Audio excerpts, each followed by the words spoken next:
This is going to be a simple guide to train for the female gaze. Do this, not that. Let's get into it. Firstly, my assumptions. I assume you're from the ages from 14 to 25, and mad respect from my side because you clicked on this title because it specifically said how to build a physique towards the female gaze. What we will be covering in this video, every basic thing that you need to know on how to build the female gaze. And this question might be arising in your head. Does a physique help to get women? 100%. These are the kind of DMs which I receive by building the female gaze physique. A personal story. At the age of 14, I was texting this girl. I had a crush on her, yeah. So we were texting, and she proceeds to send me a TikTok of a guy with abs. Then she says, "Oh, I love this guy with abs." Bro, I'm this 14-year-old dumbass. Yeah, I have the phone in my hand. That second, I switched to YouTube. Then I searched how to get abs within 5 minutes. That was the beginning of my journey. Then, then we get into a relationship. Then after a couple of months, after like 7 or 8 months, we break up. That led me to training more, and I actually developed a very bad physique. I sort of trained towards the male gaze, and that led me to the most unideal outcome at the age of 15. I started getting complimented from other guys, other 14 to 15-year-old guys instead of girls. And that led me to a realization at 16, and that made me to research about training towards the female gaze. And then I trained like it, and even now I'm still training like it, and this is my physique now. Say mashallah. Okay, muscle groups to train. You have to take a screenshot of this, by the way. These are the muscle groups that you should be training, and take a screenshot of this. Okay, I believe you took a screenshot. Now, things to keep in mind, or all hell will break loose. These are going to be the things which might sound wrong from what you have listened to till right now, but the things which I'm going to say, it's going to be in accordance with the female gaze. If you don't follow these rules, you will train towards the male gaze. You'll attract a male audience instead of like a female fan base which you need.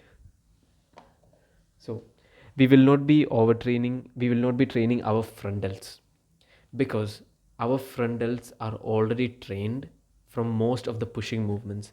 And you know the front delt training exercises where you take a weight and you front shoulder raises, yeah, we will not be doing shit like that because it's already overdeveloped. And when we add in workouts to our front delts, our posture will start ruining up, and then we will be walking around like an ape. And as we all know, if we do not hold a good frame, we will not be attractive, and bad posture equals bad facial aesthetics.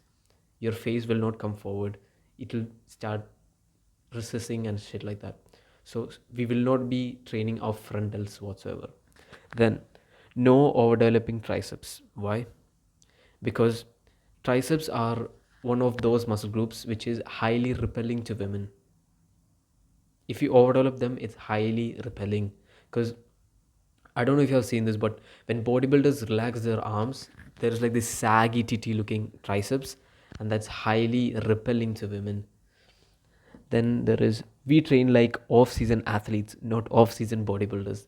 We train to build as much muscle, as much strength, as much power as possible. Not fucking around like an off season bodybuilder and training within the season. We train like an off season athlete all year round. We train for muscle, we train for strength, we train for power. We don't train like a one dimensional bodybuilder. That's our advantage. And guess what? By training like an off season athlete, we do not feel caged in our own body. We feel mobile, we feel comfortable to do things, we feel comfortable to sprint, comfortable to jump, comfortable to grapple, comfortable to fight, because we do not feel caged in our own body. And these are the attractive kind of triceps. Now, according to the fuckboy theory, triceps are a part of your back. It's not a part of your arm. Okay, it's, what do you say, it's contradictive from the advice which you heard, like triceps are a part of your arm, but take like in this metaphorical sense, but triceps make your back look attractive from the behind. Like when you flex your back or something, your the back of your triceps adds in that fine tuning effect. That's the role of your triceps. Just have that in your mind. Triceps do not make your arm bigger, by the way. Triceps make your back look stronger, and never overdevelop this. As I told, it's going to repel women if you do not train it in the right kind of way, and I have mastered this by training in attractive way. Okay, one concept only to train to the female gaze: athletic equals aesthetic. What does aesthetic mean? Aesthetic means healthy.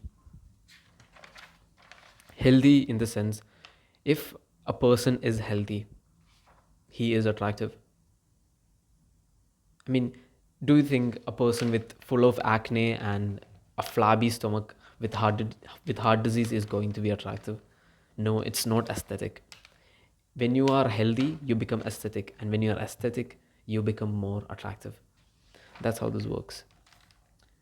Now, a couple of important muscle groups to cover.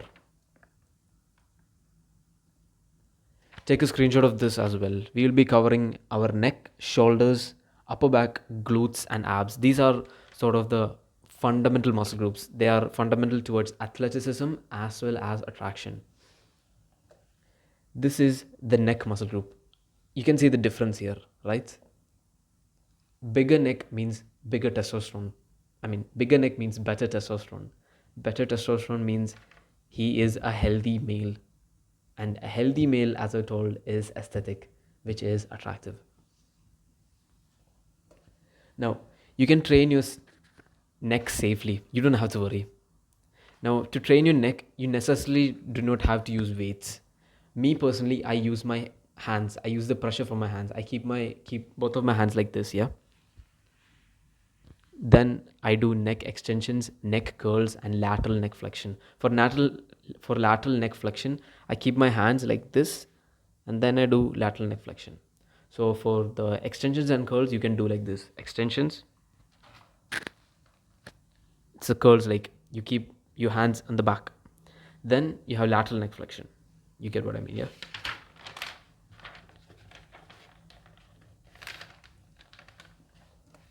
Next is our shoulders. The best exercise for shoulders. I do not do any other exercise to directly target my shoulders than these both. Shoulders are a bigger muscle group than you think. Prioritize the lateral delts more than any other delt, for fuck's sake. All I do is pike push-ups and Egyptian lateral raises. That's all I do. Sometimes I don't even do pike push-ups. I just do Egyptian lateral raises. I primarily target the lateral delts. I don't do shoulder presses. I don't do stuff like that. I mainly target my lateral delts.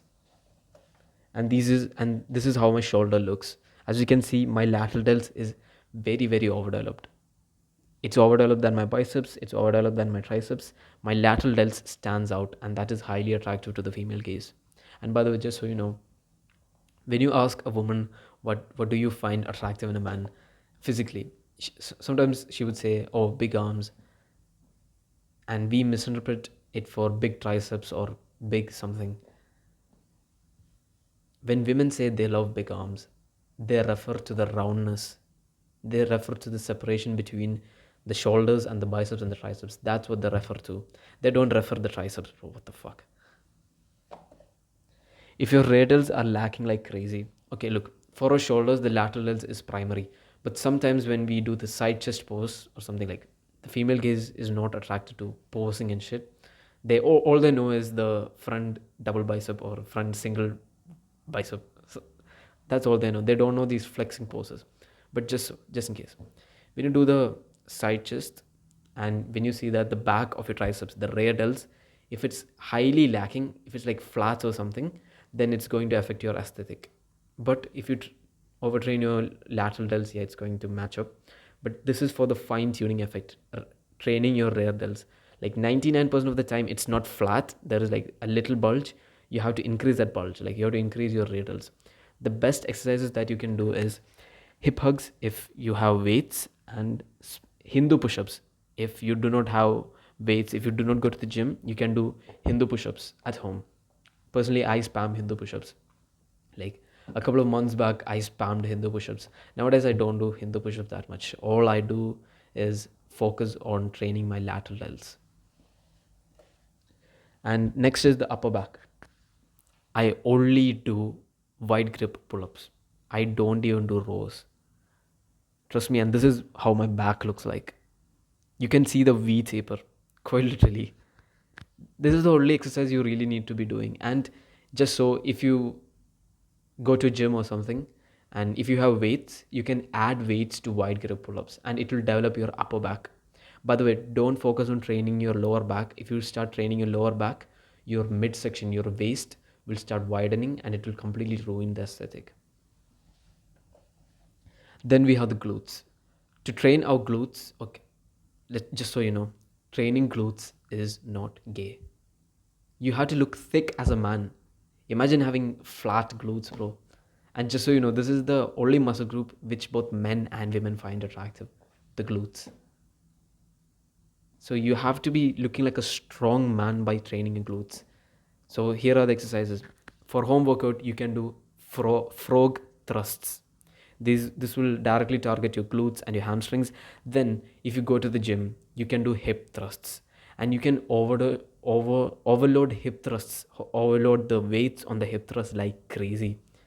And your glutes will grow fast as well, your glutes and your hamstrings.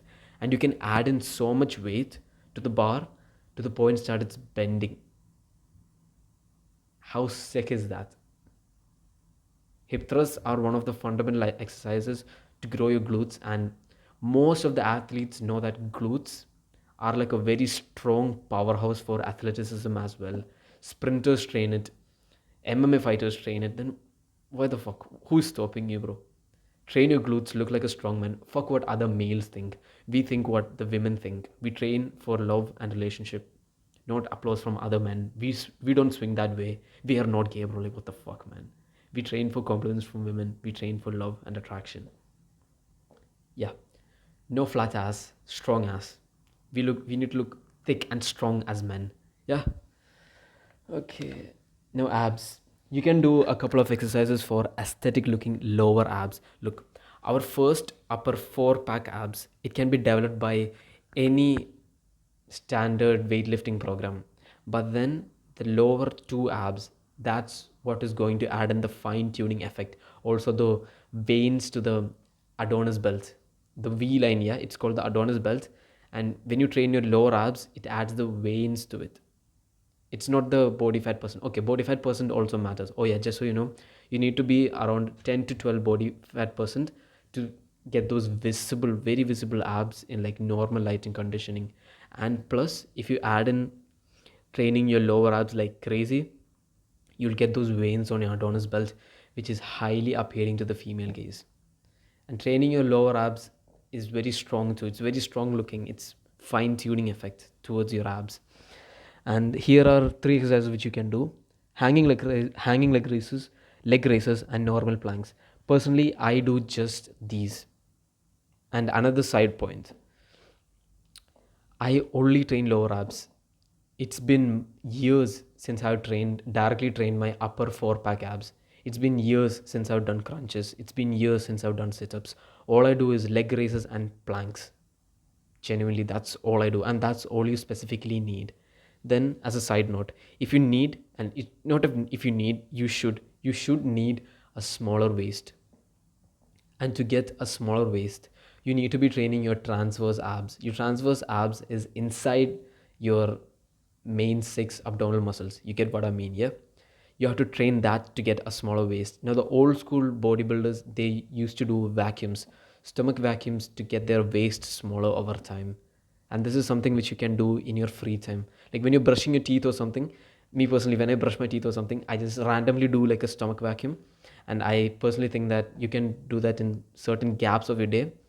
Just keep it like a side note on your mind that you need your waist to be smaller.